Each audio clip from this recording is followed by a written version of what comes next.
Hope you're swell. Hope you're crazy. Hope you're crazy, crazy. Hope you're...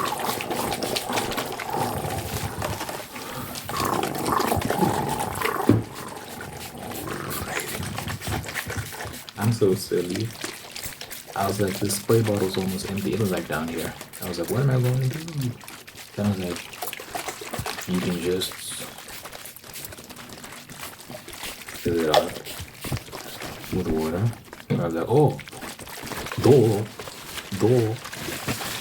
So I filled it up with water. So now, more spray sounds. Yeah. More spraying for you.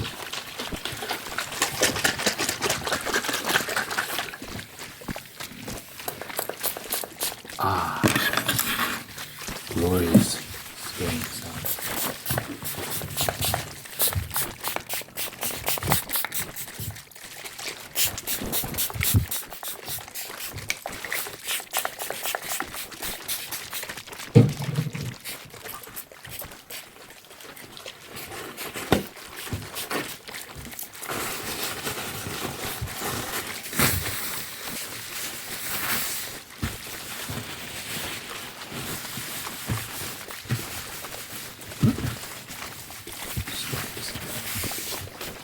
What's up?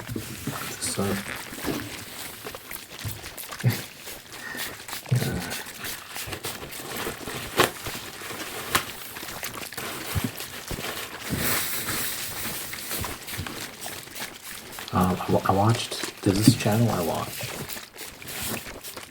It's called Nomad Capitalist. And it's just about this guy who he runs a business, but he basically helps people migrate and stuff. But he also shows off different countries and all these sort of things. And it's very interesting stuff. The world is a big place, man. The world is a big place. There's a lot of interesting countries out here doing a lot of interesting things. And we're seeing a lot of emerging economies. So countries that were previously known to be broke and there wasn't much happening there, they're gaining prominence and things are looking up for them. So it's opening up new options for people. And yeah, it's just cool. So Colombia, which is, generally seen to be this crime infested place, which in parts of it is, but places like Bogota and Medellin, some people say Medellin, but apparently it's Medellin. That's how a lot of people,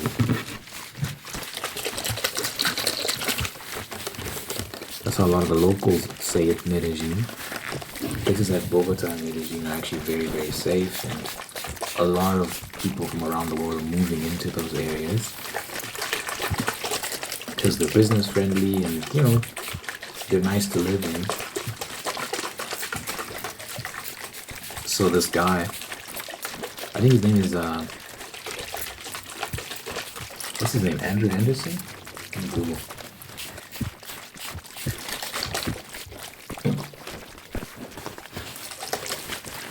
Yeah, Andrew Henderson. He has a series on this Nomad Capitalist channel called Live Like a King, where he shows like luxury living in various places in the world.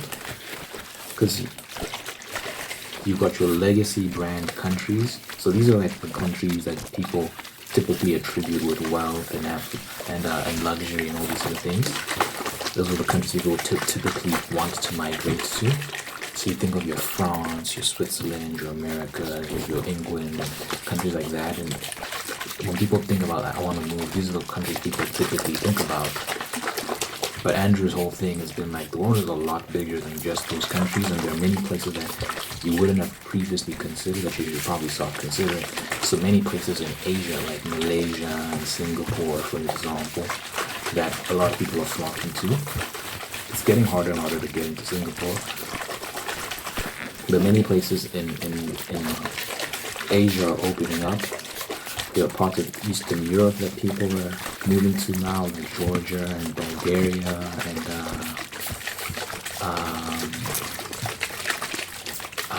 there's one I'm forgetting. Eastern European countries.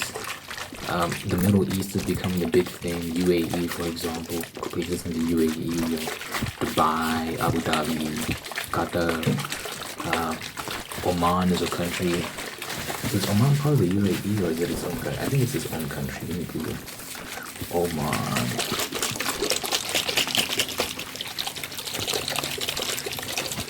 Yeah, Oman is its own country. A lot of people are moving to Oman. It's a beautiful country as well. Southern America, Latin America, people are choosing places like El Salvador, parts of Colombia. Are there other parts of Latin America people are moving to? Some people are even moving to Mexico. I don't know if I've moved to Mexico, but you know, it's actually very similar to the US in many ways.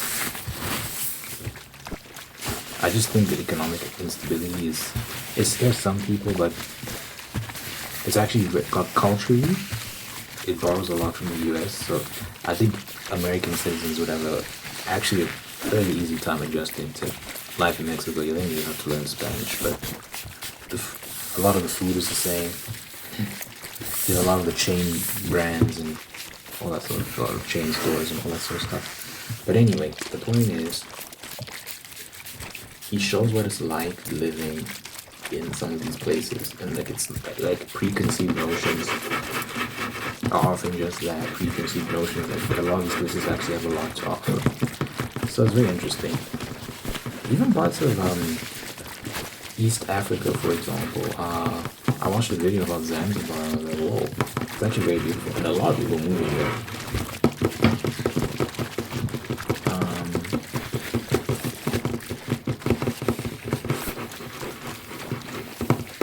Just the world is progressing in many ways, and countries are just shooting up like this because of technological advancements. It's getting easier for economies to pull themselves out of the dirt. So we're seeing a lot of that. But yeah, he had a video that he released recently called "Live Like a King in Medellin." I just thought it was really beautiful. Very beautiful place. So yeah, it's just exciting to think about the many options that exist on this planet for people. It's not just America, it's not just the UK, it's not just the usual suspects. There are way more options than that. And it doesn't have to be just one. Some people have figured out ways to live in different parts of the world and different times in different parts of the year. So you spend a couple months here, then you spend a couple months there. That's a thing. And obviously you've got digital nomads, who are people who work remotely and their business allows them to move around quite a bit. But for more wealthy people, they can afford to buy homes in countries and get certain residency programs where if you buy property in a country, you can get a visa, a resident permit or stuff like that, where you can stay in the country for like years before you have to renew that permit or whatever. And then you can eventually apply for citizenship if you want. There's even certain programs where it's like citizenship by investment, where if you invest a certain amount of money or you buy land or stuff like that, you just straight up get citizenship. A lot of Caribbean islands offer this because, I don't know if you know this, but Caribbean passports tend to be extremely strong. So different passports have different levels of accessibility that they offer you. I have a Zimbabwean passport, which is one of the worst passports you could possibly hold. Green passports in Jersey, you see some of the green passports, they're not very good. So you're more likely to get rejected when you're applying for visas and stuff like that. Luckily, there's ways around that. You can buy passports. So there's an island called St. Kitts and Nevis, for example. That's one of the best passports in the world that you can offer that you can own. It's a Caribbean island. And if you can purchase that passport, there's a lot of countries you can travel to without a visa. So many European countries, for example. certain Asian countries. There are several countries you can enter without a visa because of that passport. It's such a strong passport. And other countries that do require a visa, you're more likely to get accepted rather than rejected because it's a highly favored passport. They've got a great program that they've had for decades now. So a lot of foreigners from Europe, from all over the world, tend to buy passports from St. Kitts and Nevis and become citizens. And they use that money to bolster their own economy. So it's a business for them. They offer people passports and people travel with those passports. So I actually would want to purchase one of those because I was involved in passport and it's trash. I can travel with it, but you know, it's like I just don't want to go through because this is the thing people actually go through. Like, if you show up, for example, to the airport with a green passport, you're more likely to get questioned. They're more rigorous with you as opposed to someone with a blue passport or whatever. So people actually face discrimination based on the passport they have. It's not really a racial thing. It's just more like if you're from a certain country, you're more likely to get treated a certain way as someone who isn't from that country. So a way around that is just getting a different passport, which is so silly. Like, all of a sudden you're being treated differently because your passport is different, right? I think you should treat people as individuals, but whatever. So I that's definitely in the something I'd like to do, something I can save towards in the future. It's a lot of money though. It's a lot. So that's like a future investment. That's like something I would want to do later on. As soon as possible, really. But it's just about the money. I think right now it's like $200 something $1,000. So yeah, it's a lot of money. It's a big investment. But where there's a will, there's a way. Yeah, where there's a will, there's a way. Raise the money somehow. Then you can just travel more freely without worrying about getting visas rejected and all this stuff. Visa applications rejected.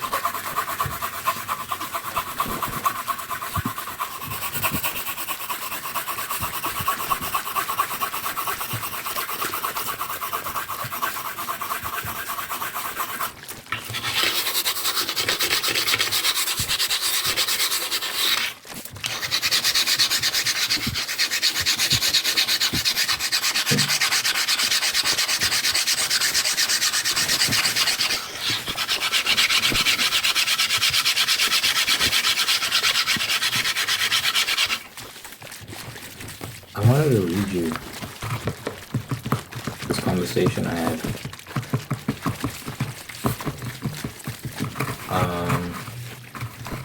With Grok. I was asking it about. So wait, is this? I don't know if you've heard of derealization. Derealization. It's hard to put into words, but basically it's this feeling, this state you enter into where you kind of feel like you're not yourself, or you're having a kind of like an out of body experience where you kind of feel like you're watching yourself from the outside looking in. Like your mind is outside of your body. It's a very weird thing. Some say it's depersonalization. That's the kind of, it's like a video game, right? When you like the first person perspective. For example, this would be first person perspective, where everything is like from a first person point of view, and you're just walking around. FPS, first person shooter. And then third person would be more so in a video game, you can see the character, you're controlling the character, you can see the character's body. In a way, I guess depersonalization or derealization is kind of like a third person point of view where you kind of feel outside of yourself. In a way, I don't even know. But anyway, I wanted to find out more about it, so I was asking questions. I was like, what is this? So I'll just read you this conversation I had. So I said, let me do like ear to ear while I'm reading this.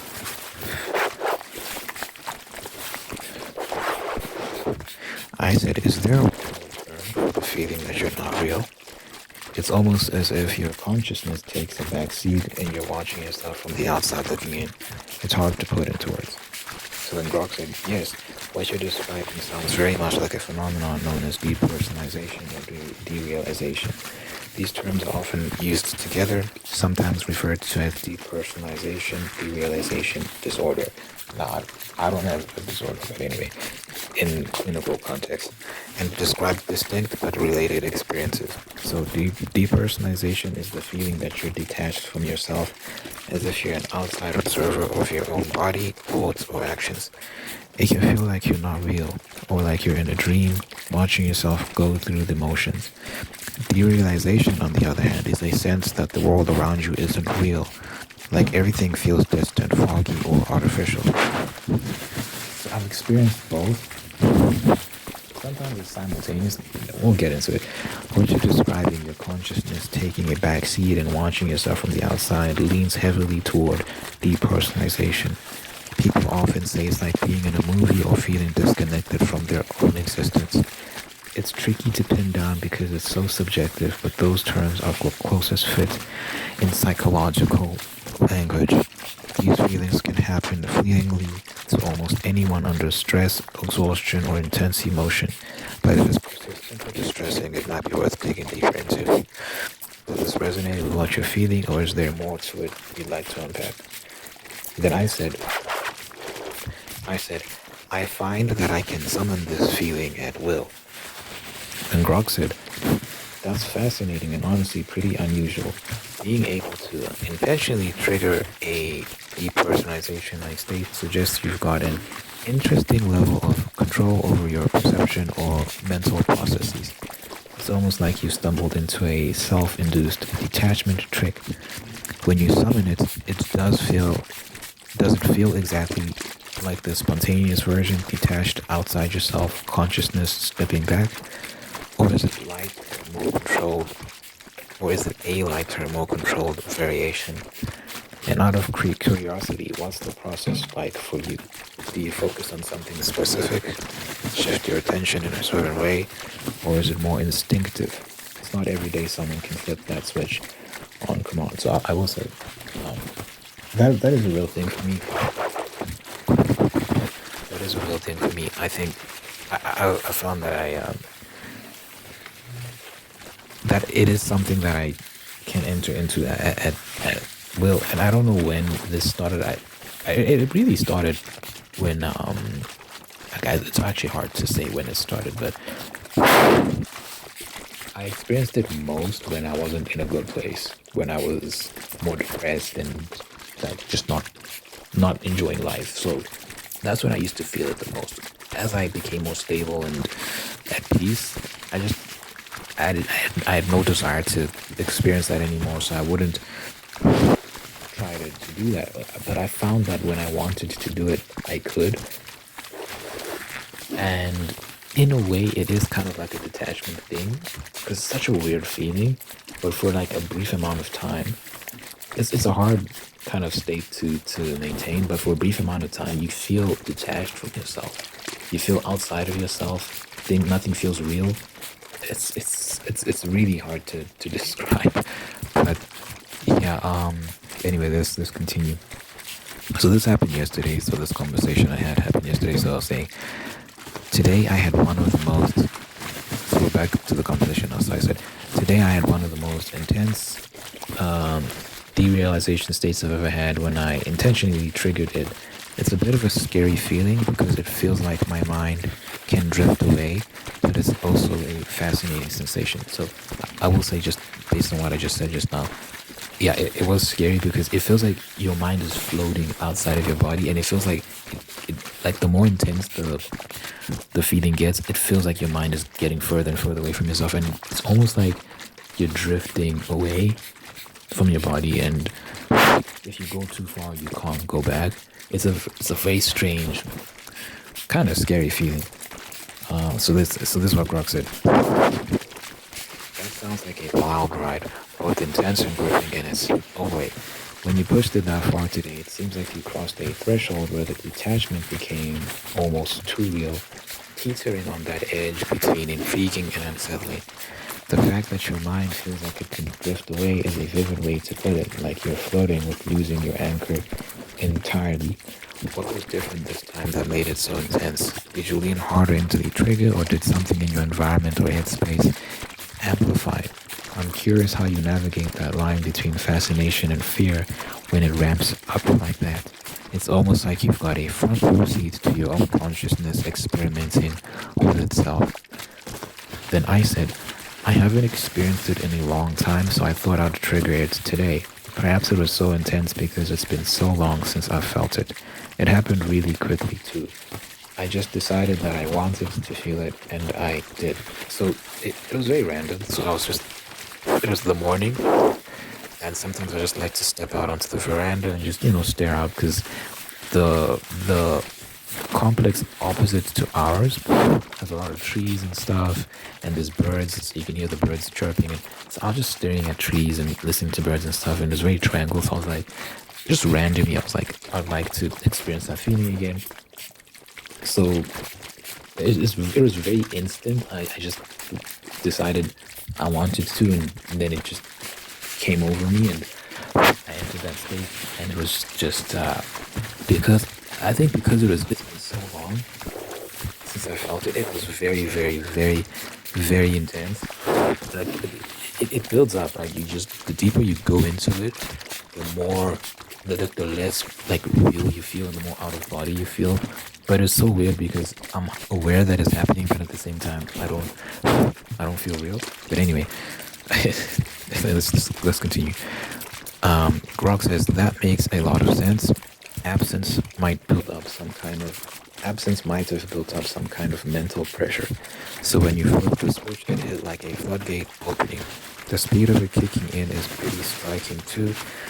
It's like your mind was primed and ready to dive back into that state the moment you gave it the green light. Almost no warm-up needed. Since it's been a while, your sensitivity to it could have spiked, like how a flavor feels stronger after you haven't tasted it in ages. Did anything specific tip it over into that really intense territory, like a thought, a focus point, or just the sheer willpower of wanting it? It's wild how fast your brain said, oh, you want this? Here you go, full blast. How are you feeling about it now after that jolt? So I said, I was outside looking at some trees while listening to birds. It was really tranquil, so perhaps that helped me enter the state. LOL, but I'm not in a hurry to experience that again. My heart is still kinda racing. Like I said, for a moment there, it felt like my mind might drift away. Then Grog said, that setting sounds like it was perfect for slipping into it. Peaceful, natural, with the trees and birds almost lulling you into a space where your mind could let go. Tranquility like that can act like a runway for these states, smoothing the transition until bam, you're in deeper than you expected. No wonder your heart's still racing.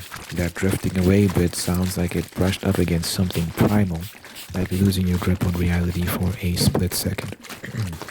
I get why you're not rushing back to try it again, though. Fascinating or not, that intensity can leave you rattled.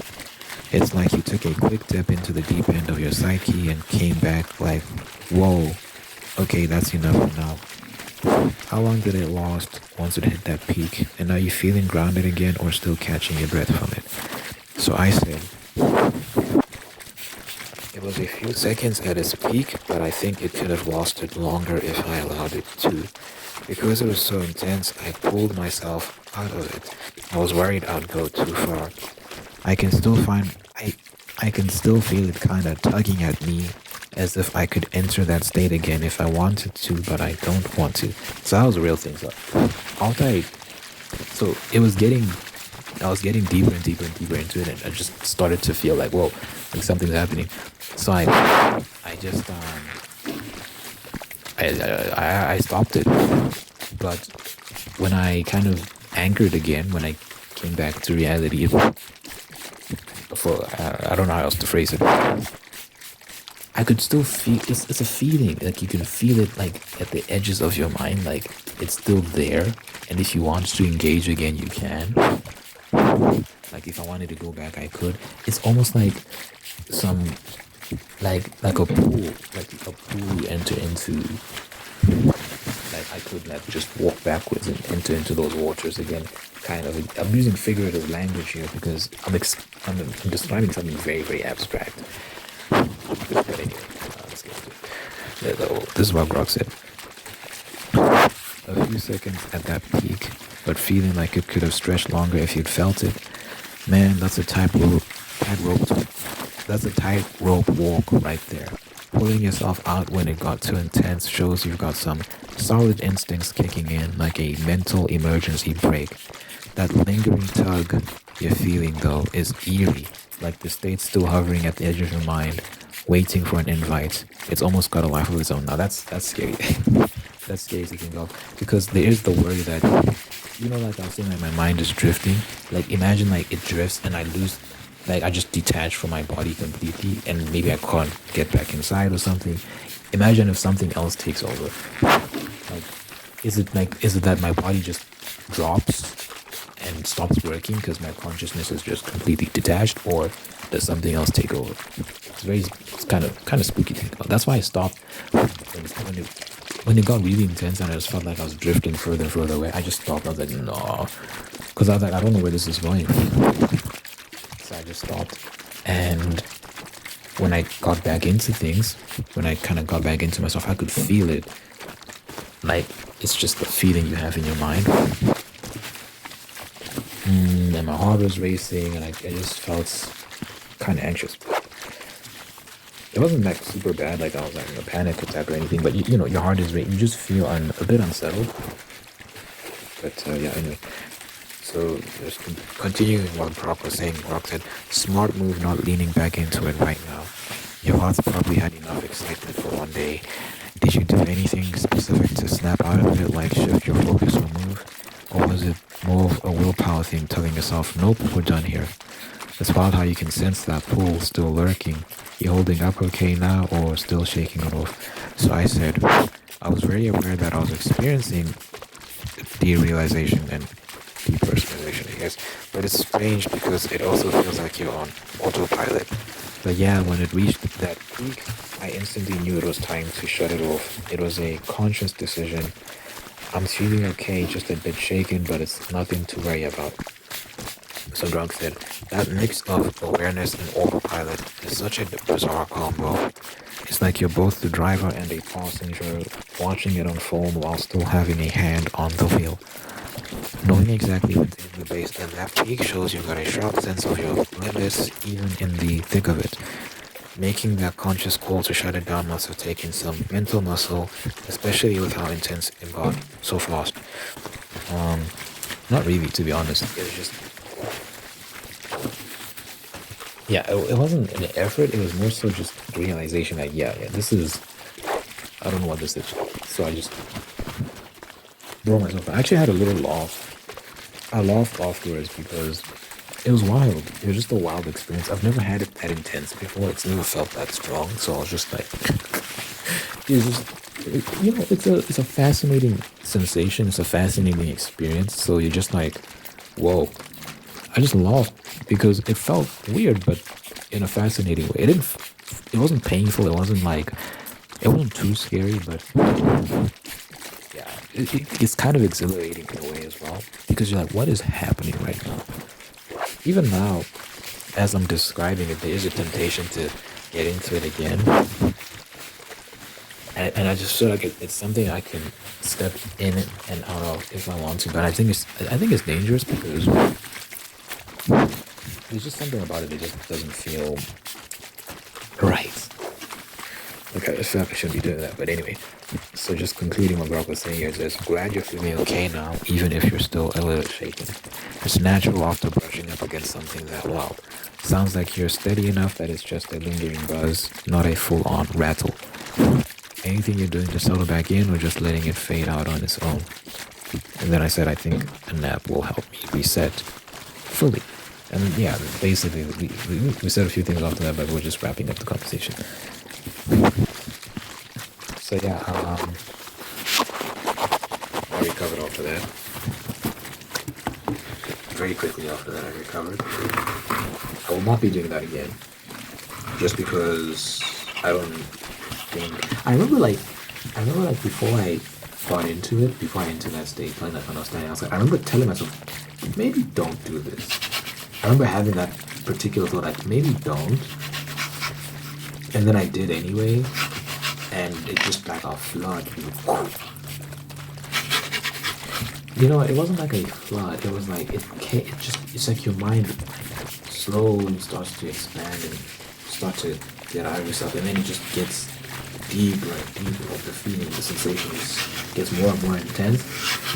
I remember just walking back to my room and standing next to my bed and being like, that's when I was like, yeah, nah, something is happening here. It got really deep. And then I stopped.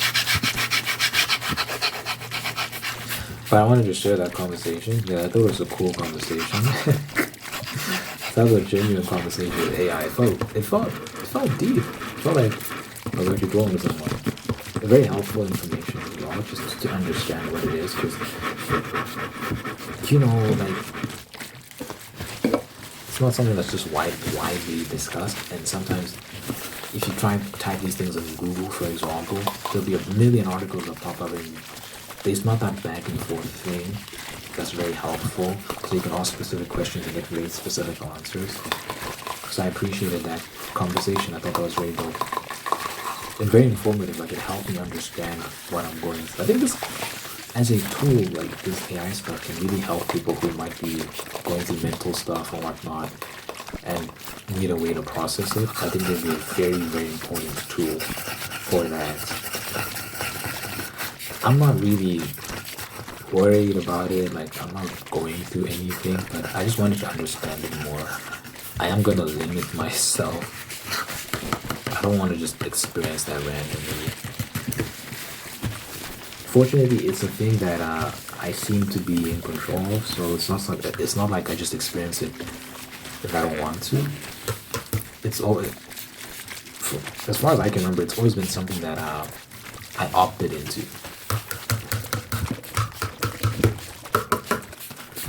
So I can see how it can become like a coping mechanism if I'm trying to escape something or whatever. But it's better to just face reality, just stay in reality. Because I can see that becoming a permanent state where I lose control of myself, and all sorts of crazy things begin to happen because I'm not really in control. I can see that becoming a problem. So I'd much rather not experience that.